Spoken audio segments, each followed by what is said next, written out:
Assalamualaikum, halo sahabat Cigu. Hari ini Cigu akan menjelaskan tentang menulis teks anekdot. Nah, pasti pada bingung nih gimana cara memulai menulis. Ayo, saksikan video ini sampai selesai. Seperti yang diketahui, teks anekdot merupakan teks cerita lucu, menarik, singkat, berisi sindiran atau kritik. Nah, inilah yang membedakan antara teks anekdot dengan teks yang lainnya. Lalu, bagaimana cara menentukan topik atau idenya?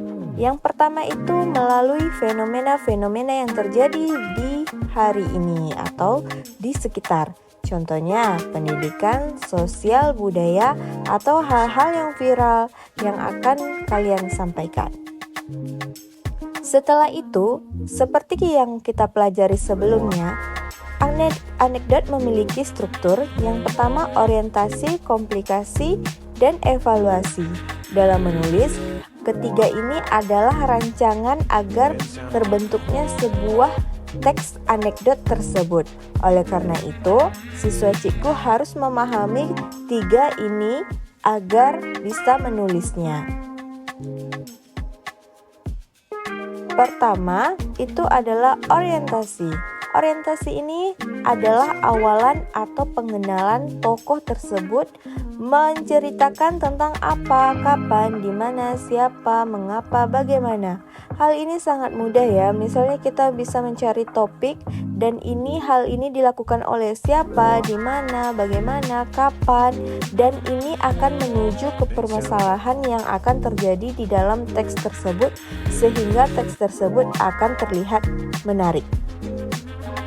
Selanjutnya, komplikasi. Komplikasi merupakan masalah yang dihadapi tokoh. Nah, siswa Cigu di sini nanti siswa akan menampilkan konflik yang akan terjadi atau hal yang dikritisi dari fenomena-fenomena yang telah didapat tadi.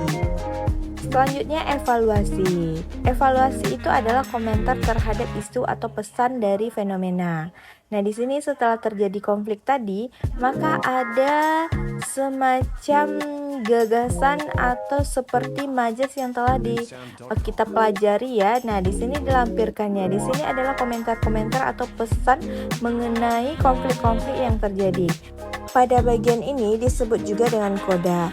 Nah, koda ini bisa ada maupun tidak ada, bahkan bisa pesannya itu hanya penulis yang menafsirkan saja.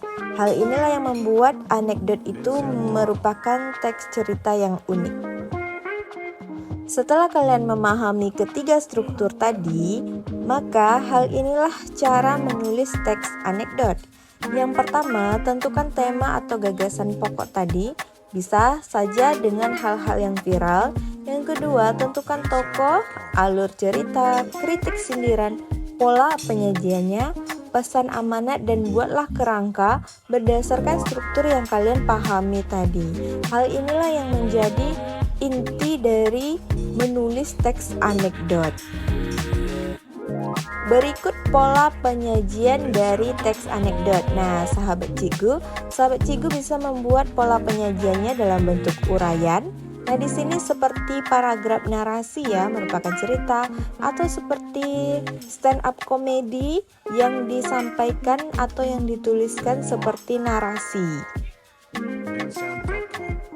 Selanjutnya, pola penyajian dialog. Nah, ini merupakan dialog ya. Dialog itu berarti percakapan. Misalnya ada 2 tokoh, 3 tokoh, maupun lebih. Dapat dilihat ini contoh berupa dialog dari paragraf teks anekdot. Pola penyajian terakhir adalah berupa komik. Nah, di dalam teks anekdot, kalian bisa membuat pola penyajiannya seperti infografik maupun komik ya. Di sini ada gambar-gambar bagi sahabat Cigu yang suka menggambar, bisa mengeluarkan aspirasinya atau kritikannya melalui komik dalam bentuk teks anekdot. Nah, seperti yang kita ketahui, tujuan anekdot itu adalah memberikan sebuah hiburan berupa kritik dan saran sehingga terkemas berupa hal yang menarik dan sangat bermanfaat bagi kita. Itu saja penjabaran Cikgu tentang teks anekdot. Semoga bermanfaat. Selamat mencoba. Jangan lupa like, komen, dan subscribe.